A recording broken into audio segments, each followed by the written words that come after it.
Okay, it looks like I'm going to do a two-part Q&A today because I was looking at the last one and my last question, I don't know what happened with my audio, so hopefully it's working on this one.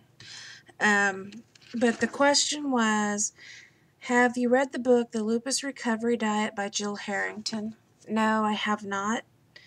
Have you ever considered changing your food choices? Yes, I have, and we have. Not to 100%, organic, vegan, all that kind of stuff. We haven't, but we do make sure we try to buy organic meat and fruits and vegetables, and try to stay away from processed foods as much as possible.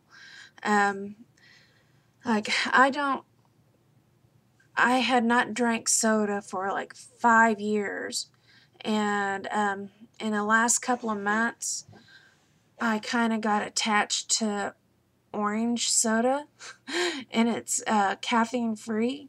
But I was drinking like half a can a day is what I had been drinking, and I noticed how it makes me feel not as good as I did before. And so like this last week, I've cut out the orange soda, and I miss it. But we do make sure we get the fresh fruits and vegetables in our diet every day. And the days that we don't, it's really noticeable. We want our fresh fruits and vegetables. And do I know anyone who is benefiting from a diet change who has an autoimmune disease? Yes, I do. I know my friend's daughter, Felicity. They're dealing with, trying to get exactly what autoimmune disease she has and all that kind of stuff under control. And I know they've done all different kinds of diets, and I think right now they've even included gluten-free, and I think they've had a lot of success with it. And and it's a large commitment for the mother, for Heather, to find all the recipes and all that kind of stuff.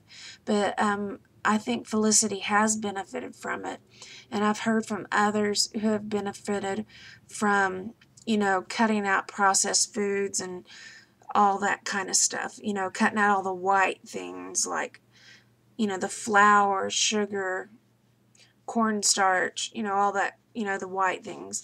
So yes, I've heard that people have had success with that, but I've never heard of anyone going, the people that I know, they feel better and it has helped, but it hasn't put them in remission, and it has not, just made the lupus go away. But, they do feel better as far as eating, a better diet. Okay, so I'm going to answer some more. I underwent a thorough testing process for lupus. My test for lupus came back negative, and from that, I'm assuming that you mean your ANA titer, which is the anti-nuclear antibody titer. Why was I prescribed Plaquenil and treated as if I am a lupus patient? And is there a chance that I could still develop lupus in the future? Okay, again, this is what I understand, and you need to talk to your doctor specifically and ask them, exactly why. But so you get the professional stamp on the answer that they give. But my understanding and what I see is that the majority of autoimmune diseases are treated the same. And by that I mean it seems like my friends that have Crohn's, they're on prednisone. My friends that have celiac disease, they're on prednisone. My friends that have RA, they're on prednisone. Lupus, prednisone. You know, it's just, that's what I see. And then when I'm in there receiving my infusion of Cytoxin, there's other ladies and men in there that they're receiving, Remicade or Encia, or maybe, I don't know, I'm not for sure on that one. Remicade, all of those kind of drugs, and they have RA, they have ankylosing spondylitis, they have autoimmune disease, and we're all back there basically receiving the same drugs because I think it takes down the inflammation, and, so forth. You say, why was I prescribed Plaquenil and treated as if I'm a lupus patient? That would be, a good question for your doctor. The Plaquenil, to me, it's always been, geared towards lupus.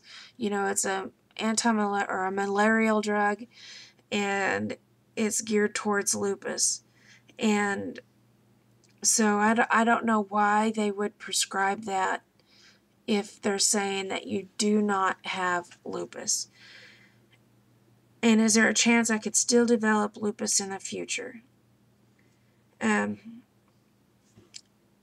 It's always a possibility. Anything's a possibility. I would definitely, go over your history with your doctor. The next time you go in, always make sure. I have my notebook here, and with this, I keep my questions that I'm going to ask my doctor. And so, like, when I go in, I'm prepared. I have my questions, because with lupus comes brain fog, with fibromyalgia, brain fog.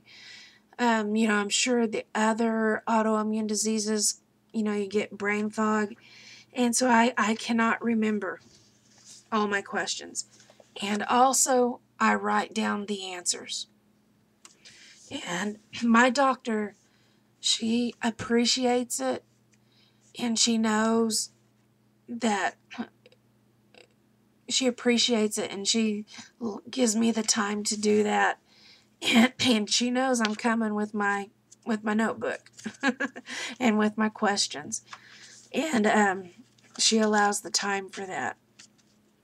But I would definitely, go in there ready to ask your doctor the questions and to review your history. And also, as far as the ANA titer, it doesn't have to be positive for you to have lupus. The majority of lupus patients do have a positive ANA titer, but it doesn't have to be positive for you to have lupus. So, it can go either way. I have a positive ANA. I know people that don't, and they have even more severe lupus than what I do. So I would definitely, ask the doctor. From my experience, that's what I know. And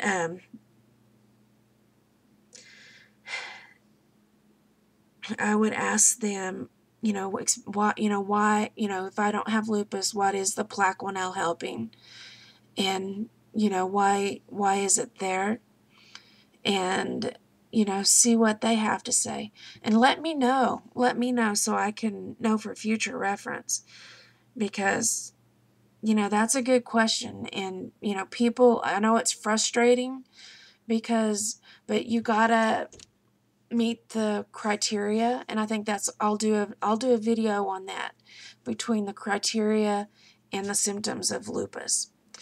And I'm running out of time. I hope I answered that question, because I know I did kind of wishy-washy, but I got 5 seconds. I'll see you guys in the next video.